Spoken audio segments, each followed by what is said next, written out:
Bismillahirrahmanirrahim. Assalamualaikum warahmatullahi wabarakatuh. Perkenalkan, saya Rahmatia A. Di sini saya akan menjelaskan mengenai susu hewan ternak dalam perspektif Al-Quran dan tinjauan hukum jual beli hewan ternak sakit.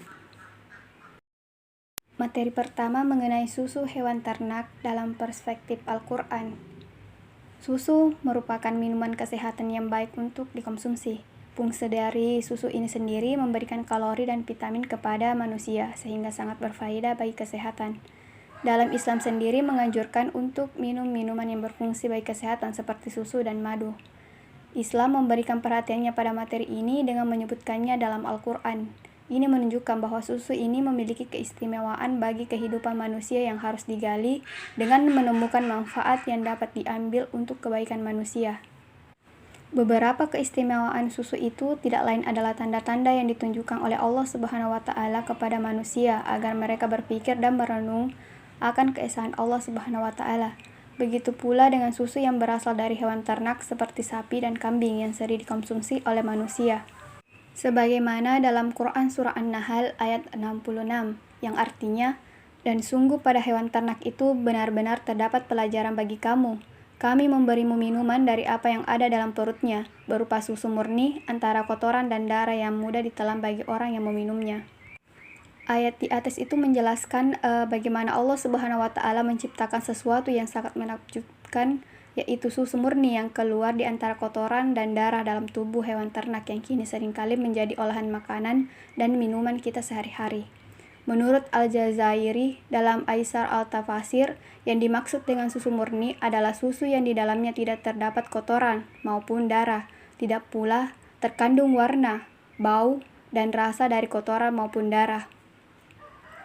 Susu ini merupakan cairan yang dihasilkan dari sekresi kelenjar mamae hewan mamalia yang memiliki manfaat memenuhi kebutuhan gizi. Susu salah satu produk dari hewan ternak yang kaya akan kandungan gizinya, antara lain lemak, laktosa, protein, mineral, dan vitamin. Zat-zat gizi ini memiliki sifat yang mudah dicerna dan diserap sempurna oleh tubuh. Dijelaskan pula dalam Quran surah Al-Mu'minun ayat 21 yang artinya, "Dan sesungguhnya pada binatang-binatang ternak benar-benar terdapat pelajaran yang penting bagi kamu. Kami memberi minum kamu dari air susu yang ada dalam perutnya, dan juga pada binatang-binatang ternak itu terdapat faedah yang banyak untuk kamu, dan sebagian daripadanya kamu makan." Dari ayat tersebut, Allah juga memerintahkan kepada manusia untuk mengambil pelajaran dan banyak manfaat pada hewan ternak maupun susu yang harus digali dengan pengetahuan baik tentang proses terjadinya susu itu sendiri maupun nutrisi yang terkandung di dalamnya. Menurut Al-Jazairi dalam Aisar Al-Tafasir menjelaskan manfaat susu yang terkandung dalam surah Al-Mu'minun ini adalah dapat memanfaatkan bulu, susu, dan mengonsumsi dagingnya, serta dapat dijadikan sebagai tunggangan. Maka dapat kita ketahui bahwa mengonsumsi susu sangat bermanfaat, baik dari pandangan kesehatan maupun dalam pandangan Al-Quran. Manfaat yang terkandung pada susu yaitu menjaga kepadatan tulang, membantu menjaga penambahan berat badan, menjaga jantung sehat, mencegah kanker, membentuk otot, dan mencegah depresi. Dari beberapa manfaat yang saya sebutkan, masih banyak manfaat-manfaat lain yang terkandung pada susu. Susu dalam penafsiran surah An-Nahl ayat 66 dan surah Al-Mu'minun ayat 21. Ada 3 di sini. Yang pertama yaitu susu yang bersih antara darah dan kotoran. Hal ini menunjukkan proses terjadinya susu, bahwa kelenjar susu mendapatkan suplai berupa zat yang terbentuk dari darah dan kotoran. Hal ini disebabkan susu, kotoran, dan darah berasal dari sesuatu yang sama, yaitu makanan hewan ternak. Masing-masing mempunyai tempatnya sendiri. Darah mengalir ke seluruh tubuh melalui urat nadi arteri, sedangkan susu mengalir di ambing atau kantong susu, dan kotoran berada di lambung atau perut hewan, akan mengalir melalui usus. Yang kedua, makanan yang dikunyah di dalam mulut akan dibawa oleh esofagus menuju ke dalam lambung, di mana lambung ini terbagi menjadi 4 bagian yang akan memproses pemisahan makanan berupa ampas makanan dan sari makanan yang dibawa oleh darah menuju ambing.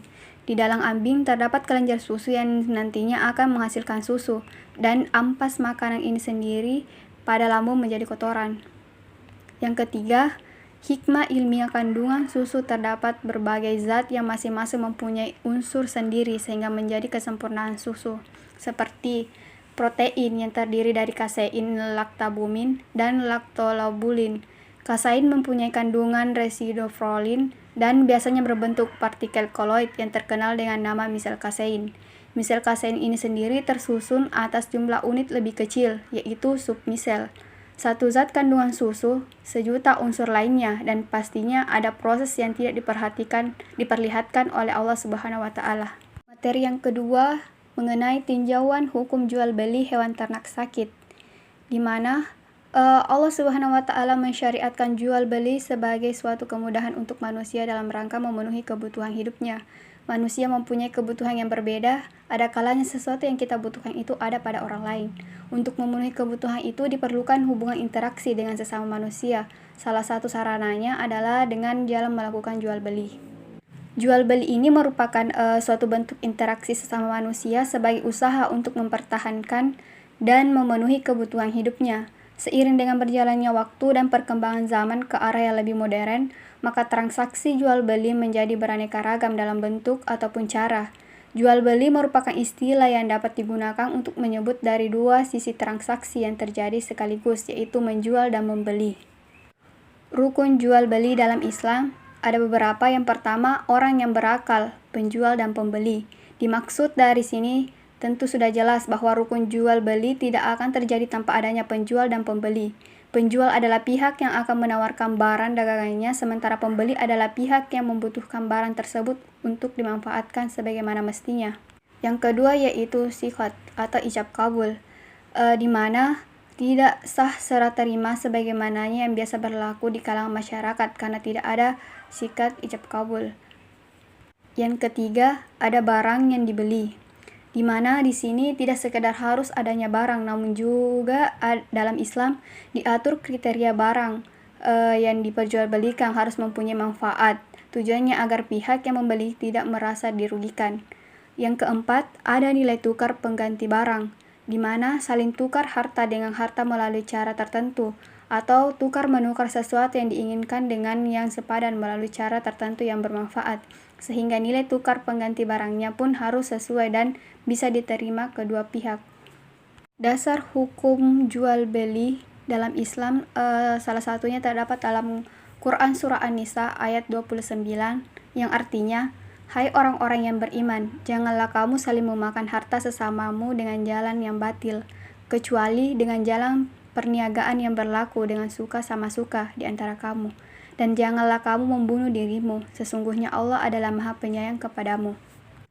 Ayat tersebut menjelaskan tentang keharusan umat manusia untuk senantiasa mentaati peraturan-peraturan yang telah Allah Subhanahu wa Ta'ala tetapkan, serta tidak melanggar peraturan-peraturannya. Ayat tersebut juga menjelaskan adanya kerelaan kedua belah pihak yang diistilahkan dengan antaradin minkum. Pada hakikatnya, kerelaan adalah sesuatu yang tersembunyi di lubuk hati. Indikator dan tanda-tandanya dapat terlihat serta ijab dan qabul atau apa saja yang dikenal dengan adat kebiasaan sebagai serah terima merupakan bentuk-bentuk yang digunakan hukum dalam menunjukkan adanya kerelaan. Syarat-syarat jual beli dalam Islam terbagi atas 3. Yang pertama yaitu syarat yang menyangkut subjek jual beli, di mana pada syarat ini penjual dan pembeli selaku subjek hukum dari perjanjian jual beli harus memenuhi persyaratan, yakni berakal sehat dengan kehendaknya sendiri atau bukan dipaksa, keduanya tidak mubazir, dan terakhir adalah sudah balik atau dewasa. Syarat yang kedua yaitu syarat sahnya jual beli yang menyangkut lafaz, di mana sebagai sebuah perjanjian harus dilafazkan, artinya secara lisan atau secara tertulis disampaikan kepada pihak lain. Ungkapan itu harus mengandung serah terima atau ijab qabul. Syarat yang ketiga yaitu syarat terkait barang yang diperjualbelikan, di mana di dalam ajaran Islam dilarang melakukan jual beli barang mengandung unsur najis ataupun barang-barang yang nyata-nyata diharamkan oleh ajaran agama. Tak hanya itu, barang yang diperjualbelikan juga harus mengandung syarat dapat dimanfaatkan. Pemanfaatan barang jangan sampai bertentangan dengan agama, peraturan undang-undang, kesusilaan maupun ketertiban umum yang ada dalam kehidupan masyarakat. Hukum jual beli.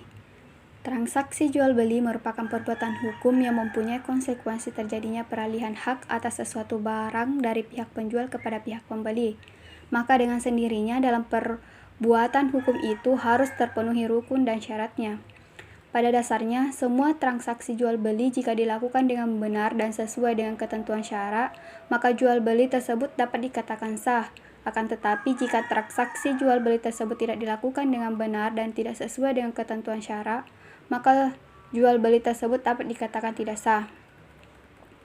Hukum Islam sendiri dalam jual beli ternak sakit hukumnya dilarang, sebab jika ditinjau dari objek yang diperjualbelikan maka hukumnya fasid, karena syarat objek tersebut tidak terpenuhi. Hal ini berdasarkan pendapat ulama Hanafiyah bahwa akad fasid merupakan suatu akad yang rukunnya terpenuhi, objeknya diperbolehkan oleh syarat untuk diperjualbelikan, serta ijab dan qabulnya terpenuhi. Akan tetapi, di dalamnya terdapat sifat atau hal-hal yang dilarang oleh syara.